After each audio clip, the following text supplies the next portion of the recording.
সকালের খাওয়া দাওয়া রান্না বান্না যাবতীয় কাজ শেষ করে চলে এলাম আপনাদের সঙ্গে দুপুরের রান্নাটা শেয়ার করার জন্য।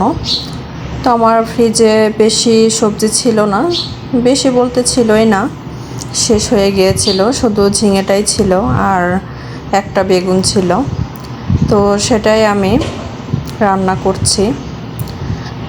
ওখানে ঝিঙে আর বেগুন আমি ভালোভাবে কেটে ধুয়ে নিয়েছি। এখানে চিংড়ি মাছগুলো খোসা ছাড়িয়ে আমি টুকরো করে কেটে নিয়েছি।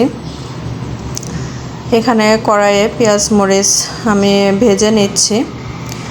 আসসালামু আলাইকুম সম্মানিত ভিউয়ার্স, আপনারা সবাই কেমন আছেন? আশা করি আপনারা সবাই সুস্থ আছেন এবং ভালো আছেন। তো ভিডিওটি না টেনে সম্পূর্ণ দেখার চেষ্টা করবেন প্লিজ। তো পেঁয়াজ মরিচ ভাজাটা শেষ, আমি এর মধ্যে লবণ, হলুদ, মরিচের গুঁড়া, পেঁয়াজ বাটা, জিরে বাটা, রসুন বাটা দিয়ে ভালোভাবে মশলাটা আমি কষিয়ে নেব। তো আজকেই যারা যারা নতুন আমার ভিডিওটি দেখছেন তারা অবশ্যই চ্যানেলটিকে সাবস্ক্রাইব করে অল বাটন প্রেস করবেন।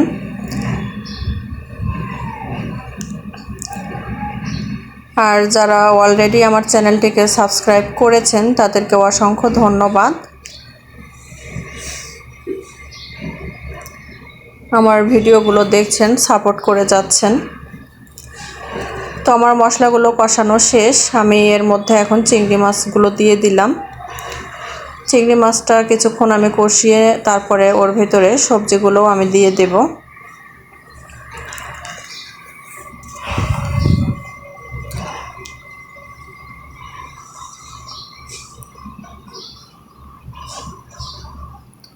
সবজিগুলো দিয়ে দিচ্ছি।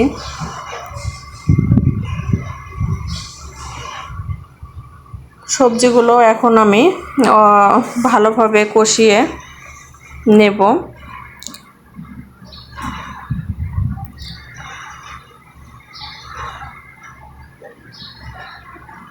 সিদ্ধ হওয়ার জন্য ঢাকনা দিয়ে ঢেকে দিচ্ছি।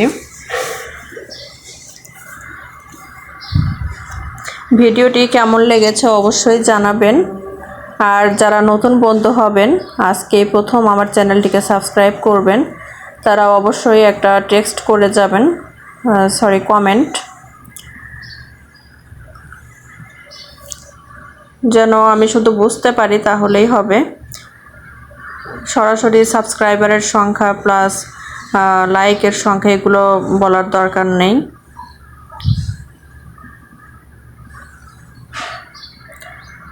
তো সবজিগুলো কষানো শেষ, আমি পরিমাণ মতো ঝোল দিয়ে দিচ্ছি।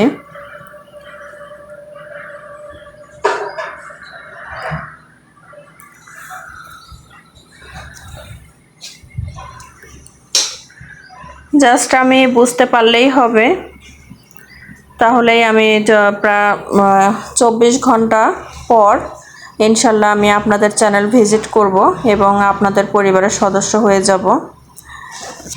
তো রান্নার ফাইনাল লুকটা দেখাতে পারলাম না, রান্না শেষ হতে না হতেই আমার মা কল করেছিল, কেননা আমার মা গ্রামের বাসায় গিয়েছিল। সেখান থেকেই তো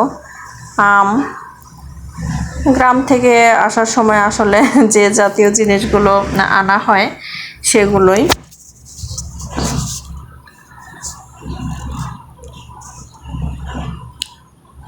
এখানে ঝুরির আমগুলো কিছু পাকা কাঁচা মিক্সড করা ছিল, আর ট্রের আম পুরোটাই সবই কাঁচা প্রায়। তো আমি আম বানানোর চেয়ে আমার আমের মোরব্বা বা আমের আমসত্ত্ব, আমের ঝাল আচার এগুলো খেতেই আমি বেশি পছন্দ করি। তো এগুলো দিয়ে বানাবো। তো এর মধ্যে বিভিন্ন রকমের শাক ছিল, এই যে সজনের শাক, তারপর পুঁই শাক, এগুলো আমাদের গাছের, আর বিভিন্ন এই যে পাঁচমিশালি যে শাকগুলো, সে শাকগুলো তুলে এনেছে। আমাদের পুকুর পাড়েই অনেক শাক হয়। তো যাই হোক, ওখান থেকে আমাকে যেগুলো দিয়ে দিয়েছে সেগুলো আমি বাসায় নিয়ে আসলাম। তো কাঁঠাল একটা এনেছিল, সেটা অর্ধেক আমি নিয়ে এসেছি। আর আমাদের ওখানে মেলা হচ্ছিল, এগুলো মেলার খাবার, আমরা মোটামুটি সবাই জানি। তো এই ঝুড়িগুলো আমার খুবই পছন্দের, মিষ্টি ঝুড়ি, সাদা ঝুড়ি। তো এগুলোও নিয়ে এসেছে।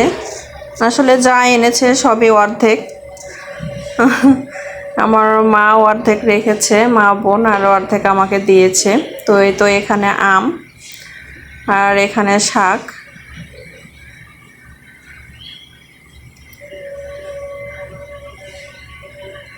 এখানে মিষ্টি কুমড়ার পটল ছিল, সজনে ডাঁটা ছিল। সজনে ডাঁটাগুলো একদম অনেক বেশি দিন হয়ে গেছে, অনেক মোটা মোটা হয়ে গেছে।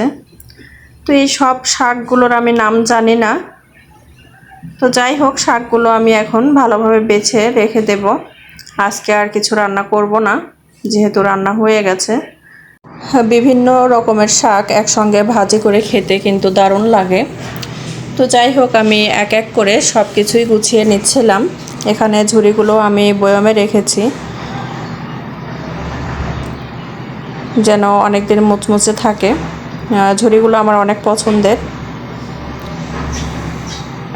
তারপরে আমি দুধগুলোও গুছিয়ে নিচ্ছিলাম, যেহেতু গ্রামে যখনই যাই তখন দুধ নিয়ে আসা হয়।